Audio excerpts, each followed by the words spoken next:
안녕하세요. 대단히 반갑습니다. 수필 읽어주는 남자 자한형 이종수입니다. 이번 시간은 354번째 시간으로 모자 철학이라는 수필을 읽어드리도록 하겠습니다. 모자 철학, 가디너, 1865년에서 1946년 영국 수필가. 일전에 나는 모자에 다림질을 하려고 모자점에 들렀다. 그 모자는 비바람에 바래져 털이 부수수하기 때문에 될 수 있는 대로 새 것처럼 윤이나 보이게 하고 싶었던 것이다. 기다리며 광을 내는 과정을 지켜보고 있을 때 모자점 주인은 대단히 흥미있는 화제를 꺼냈다. 그것은 모자에 관한 것이었다. 그렇습니다. 그는 내가 한 말에 대해서 이렇게 말했다. 머리 모양이나 그 크기는 그야말로 천차만별입죠. 그런데 대개의 머리는 보통 정도죠. 제 말은 다름이 아니라 그는 나의 보통 크기의 얼굴에 실망의 빛이 뚜렷이 어리는 것을 보았던지 덧붙여 말을 이었다. 제 말은 다름이 아니라 대개의 머리는 특대형이 아니라는 말씀이죠. 개 중에는 큰 머리도 있답니다. 자, 저기 있는 모자를 보십시오. 저건 괴상한 머리 모양을 가진 분의 것입니다. 길고 좁은 것이 흑투성이랍니다. 정말 괴상한 머리죠. 그리고 머리의 크기면 말하면 놀라울 정도로 그 차이가 심하죠. 변호사들과 거래를 많이 합니다만 그들의 머리는 크기는 놀랍지요. 아마 선생님도 놀랄 것입니다. 아마도 생각하는 것이 많으면 따라서 머리도 부푸는 모양이죠. 저기 저 모자는 모시의 것인데 유명한 변호사의 이름을 떼면서 그의 머리는 엄청나게 큰 것으로 7인치 반이 그의 사이즈입니다. 그분들 중에는 7인치 이상 되는 분도 아주 많답니다. 그는 계속 말했다. 제가 보기엔 머리 크기는 계급에 관계가 있다고 봅니다. 전에 항구 도시에서 일한 적이 있었는데 그때 벼의 선장들의 일을 많이 했었죠. 그들의 머리야말로 보통이 아닙니다. 조수며 바람이며 빙산이며 기타 여러 가지 것을 생각하느라고 그들이 겪어야 하는 근심 걱정 때문에 그러리라고 생각해요. 나는 그 모자점 주인에게 빈약한 인상을 주었으리라는 생각을 하면서 나는 보통 머리를 가지고 가게를 나섰다.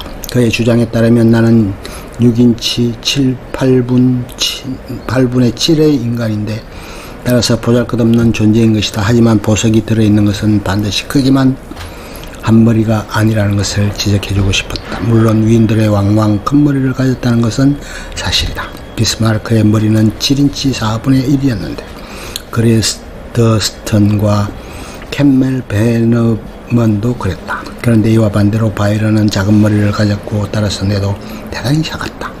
그러나 괴테는 바이런을 가리켜 유럽에서 셰익스피어 이후 가장 훌륭한 두뇌의 소유자라고 말하지 않았던가. 나는 일반적인 상식론을 따를 생각은 없으나 작은 머리의 소유자로서 이 문제에 관한 한 괴테의 말을 받아들이는데 주저하지 않겠다.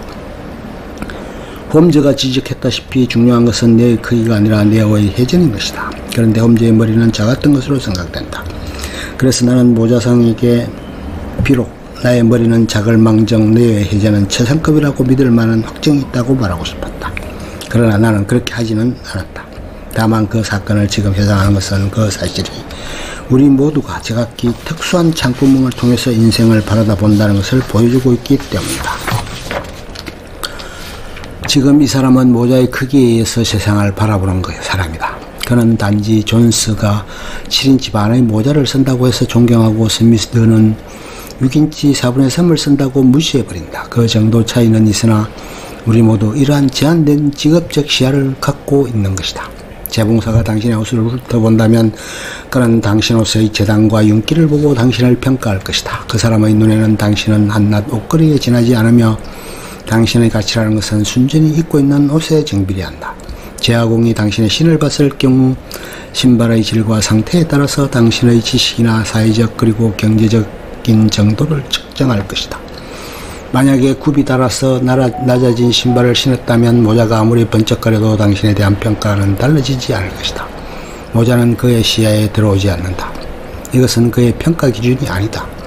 치과의사의 경우도 마찬가지다. 그런 치아를 가지고 온 세상을 판단한다. 습성, 건강 상태나 지위, 성질에 대한 확고부동한 신념을 가지게 된다. 그가 신경을 건드리면 당신은 움츠리게 된다. 그러면 그는 이 친구 술과 담배와 차와 커피를 지나치게 하는군 이라고 말한다. 지하를 등한시하는 사람이 봤을 때는 칠칠치 못한 친구 노름에 돈을 탕진하고 가족을 돌보지 않고 있군 틀림없어 라고 말한다. 그래서 진찰을 끝낼 무렵에는 단지 당신의 치아만을 증거로 해서 당신의 전기를 설 수 있을 것 같은 생각이 들 것이다. 아마 이렇게 쓰여진 전기는 올바른 면에서나 그릇된 면에서 보통의 전기와 매 한 가지일 것이다.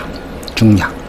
나도 또한 화물을 보는데 직업적인 견해를 갖고 있다. 그래서 나는 사람을 판단하는데 그가 무엇을 하느냐에 의해서가 아니라 언어를 구사하는 기교에 의해서 판단하는 경향이 있다. 그리고 화가가 우리 집에 들어온다면 벽에 걸린 그림을 보고 나라는 인간을 평가할 것으로 알고 있다.